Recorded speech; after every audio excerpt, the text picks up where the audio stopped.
This story starts with a sight that I saw on a nearly daily basis when I was in college. Dan Wagner Hall is a beautiful three-story building on the campus of Texas Wesleyan University. Every day when I would walk to class, I would wonder, who was Dan Wagner and what made him so great that they named a building after him? To pique my interest even more, I would take a short walk across the street and see another building called the Ann Wagner Annex. I decided I had to answer, who are the Wagners? My first step to finding the answers that I wanted was to visit the university library. Libraries are an excellent source of information for finding out about local history. So the first thing that I discovered while researching in the archives of the university library was that originally there were 4 buildings on campus with the Wagner name on them. There was the Dan Wagner Hall, the Dan Wagner Annex, Ann Wagner Annex, and Ann Wagner Hall.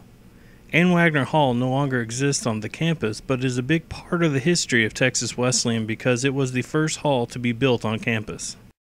So now it's time to answer, who is Dan Wagner? This is Dan Wagner.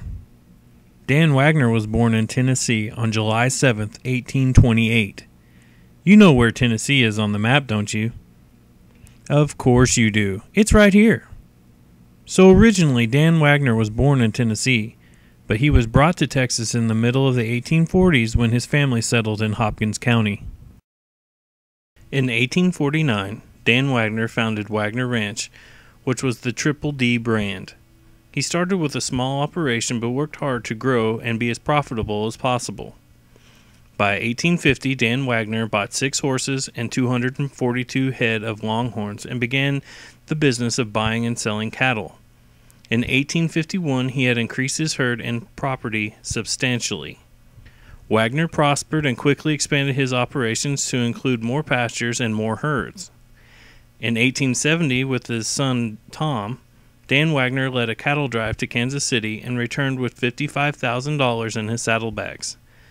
$55,000 is a substantial amount of money by today's standards, but for 1870, $55,000 was an incredible amount of wealth.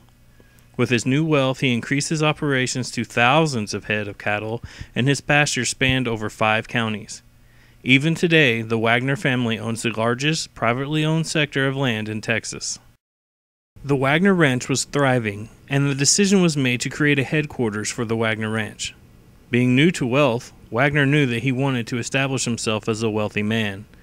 So taking from another family, the Vanderbilts, Dan Wagner built a Victorian-style home that still stands today. What he built in 1883 was a 16-room, 6-bathroom mansion. This house includes 18-foot ceilings downstairs and 16-foot ceilings upstairs. Sadly, the mansion was sold in 1922 and has not been viewed by the public since. The house was considered to be so striking that it was copied by Hollywood in the making of the movie Giant. The movie Giant starred 2 people named Rock Hudson and James Dean. They were kind of a big deal in their time. If you don't believe me, then ask your grandmother. My grandmother said Rock Hudson was a dreamboat. Now, it just so happened that I gained special permission to enter the house that Dan Wagner built so that I could show you what luxury in the 1800s looked like. You're about to see it here first, people, so buckle up, because this is going to be awesome. The first thing that you have to notice when looking at this house is how strange the outside stone appears. It is hand-chiseled fossiliferous limestone. Limestone is a sedimentary rock that is found all over the world, but this type of limestone is very rare, and it's made from minerals left over from dead sea creatures that have been compacted under the weight of the ocean over many years. At the time this house was built, it was only known to exist in a few places on Earth, the closest location being central Mexico. So the first thing that comes to my mind is how on earth did they move this much heavy stone from Mexico to North Texas? The journey would have had to have started in a place like this where the limestone would have been extracted. Then the stone would have had to have been loaded on carts similar to this one and transported down roads that existed at that time. In the 1800s, there were many standards for the size rails used for trains. Trains in the northern U.S. ran on different size rails than southern U.S., and it also varied by country. So the stones would have had to have traveled far into Texas by way of wagon cart until it could have been unloaded onto a train that could get to North Texas. That is a lot of hard work, and we're only talking about the bricks. Imagine what other luxuries await us inside. This is a picture that I took of the front door from the inside. It is 10 feet high and has a decorative stained glass window above it. To put this into perspective, this door is the same height as an NBA basketball goal. Now, can you spot something that would not have been part of the original house? The light fixture. Electricity was not added to this house until well into the 1900s, so the light fixture is not original. This is a picture of one of the doors leading into a bedroom. Notice all of the detailed craftsmanship around the door. Today we have machines that do all the work to make such elaborate designs, but this was all built by hand on location. It would have taken days to complete something this complex. Another thing you may notice is how thick the entranceway is. They actually have a special name for entranceways like this. They are called portals. All of the rooms in the house have portals leading into the rooms. How very fancy. Now, if I could, I would like to direct your attention to what appears to be an open window above the door. This is what they used to control the temperature of the house back in the days before air conditioning. This window is called a transom and allows warm air to escape and helps keep cool air in. I created some diagrams to help you understand how it works. When any substance is hot, its molecules expand apart and try to take up more space. When a substance cools, the molecules compress and become more dense. This makes hot air less dense than cold air, which is why hot air rises and cold air sinks. This is the same principle used when people fly hot air balloons. The hot air in the balloon becomes less dense than the cooler air around it, and that is how the hot air balloons lifts up into the sky.